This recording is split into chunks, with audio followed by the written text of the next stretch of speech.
Today I'm going to be taking a look at the ESM8587 Pro Controller for the Nintendo Switch. It's a controller made by EasySMX, and I've reviewed a couple of their controllers in the past and they got a pretty good track record by me. As you can see, what makes this controller unique is it kinda looks like a hybrid between a Nintendo Switch Pro controller and a GameCube gamepad. For some reason, this button layout seems to work really good with a ton of Nintendo games, and is preferred by a lot of people, myself included. So how well does this thing work? Let's take a closer look.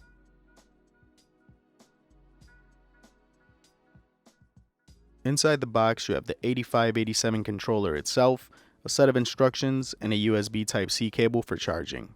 Taking a look at the controller itself, you got 4 face buttons stylized in the GameCube configuration, 2 analog sticks, a nice big D-pad, plus-minus capture button, as well as a turbo button, and you got a big old fat home button right in the middle. But I like that it's right in the middle and out of the way, so if you're ever in an instance where you're button mashing, you won't accidentally press it. It's got a 380 milliamp hour battery that'll give you about 5 hours with a full charge. It's a bit on the low side, but not a big deal. Over on the top, you got 2 bumpers, 2 triggers, as well as the USB Type-C port for charging. The buttons don't just have a perfect GameCube appearance, they also have a perfect GameCube feel. The X, Y, and A buttons have those really deep presses, whereas the B button is slightly more shallow. The A button even has that springiness to it that the original GameCube gamepad had. The analog sticks feel like they're of good quality, and the directional pad is nice, big, and responsive. Connecting it to the Nintendo Switch is as easy as holding down the home button for 4 seconds while at the pairing controllers menu.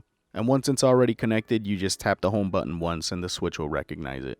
As far as appearance goes, while this may not be the sexiest controller I've ever used, it's extremely comfortable to hold. Using it while playing Smash felt every bit as good as an authentic GameCube gamepad. In some instances, maybe even a little bit better.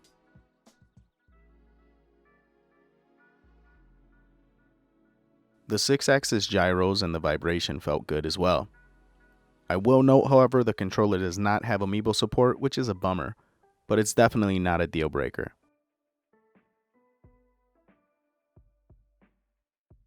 The choice in analog sticks as well as the triggers make it feel great while playing a first-person shooter. I'd be lying if I said it felt good to use with every type of game I have on my Nintendo Switch. But there are some games that this controller feels like it was made perfectly for. So the 8587 by EasySMX. I have to say EasySMX is becoming one of my favorite third-party controller makers. And the 8587 is a damn fine controller for your Nintendo Switch. It brings back everything that made the GameCube controller great, without dismissing everything that makes the current Pro controller great. This is as close to a perfect hybrid controller as you can get. If you guys are interested in the 8587 by EasySMX, I'll put links in the description below. Until next time, this is Ness, signing out.